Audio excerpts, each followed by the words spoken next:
Armstrong கொலை வழக்கில் பாஜக முன்னாள் நிர்வாகி அஞ்சலை இன்று கைது செய்யப்பட்டுள்ளார். இதனிடையே உண்மையான குற்றவாளிகளை கண்டுபிடிக்க வலியுறுத்தி பகுஜன் சமாஜ் கட்சி சார்பில் இன்று கண்டன ஆர்ப்பாட்டம் நடைபெற்றது. பகுஜன் சமாஜ் கட்சி தலைவர் ஆம்ஸ்ட்ராங் கொலை வழக்கில் தேடப்பட்டு வரும் முன்னாள் பாஜக நிர்வாகி அஞ்சலை பெண் ஒருவரை தாக்குவதாக வெளியாகியுள்ள வீடியோ காட்சி அதிர்ச்சியை ஏற்படுத்தியுள்ளது. இதேபோல் இந்த வழக்கில் தேடப்பட்டு வரும் மற்றொரு முக்கிய நபரான ரவுடி சம்போ செந்தில் குறித்து பல்வேறு திடுக்கிடும் தகவல்கள் வெளியாகியுள்ளன. தூத்துக்குடியை பூர்வீகமாக கொண்ட இவர் சென்னையில் சட்டம் பயின்று வழக்கறிஞராக பணியாற்றியதாக தெரிய வந்துள்ளது. ரவுடிகளின் வழக்குகளை அதிகம் எடுத்து நடத்தியதால் அவர்களோடு தொடர்பு ஏற்பட்டு ஒரு கட்டத்தில் குற்றச்சம்பவங்களுக்கு திட்டம் தீட்டி கொடுப்பவராக மாறியுள்ளார்.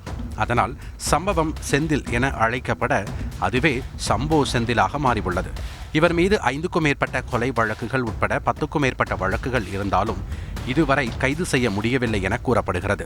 இதனிடையே ஆம்ஸ்ட்ராங் கொலை வழக்கில் பல்வேறு கட்சியினர் மீது குற்றம் சாட்டப்பட்டு வருவதால் வழக்கை சிபிஐக்கு மாற்ற வேண்டும் என பாமக தலைவர் அன்புமணி ராமதாஸ் இன்று வலியுறுத்தியுள்ளார். சிபிஐ விசாரணை நடந்தா முழுமையா வரும்.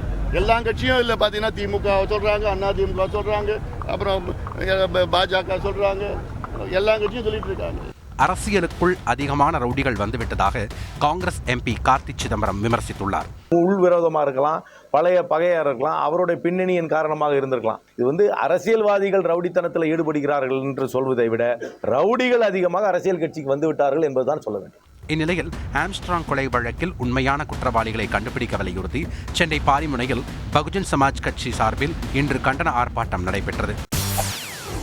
செய்திகளை உடனுக்குடன் தெரிந்து கொள்ள உடனே சப்ஸ்கிரைப் பண்ணுங்க.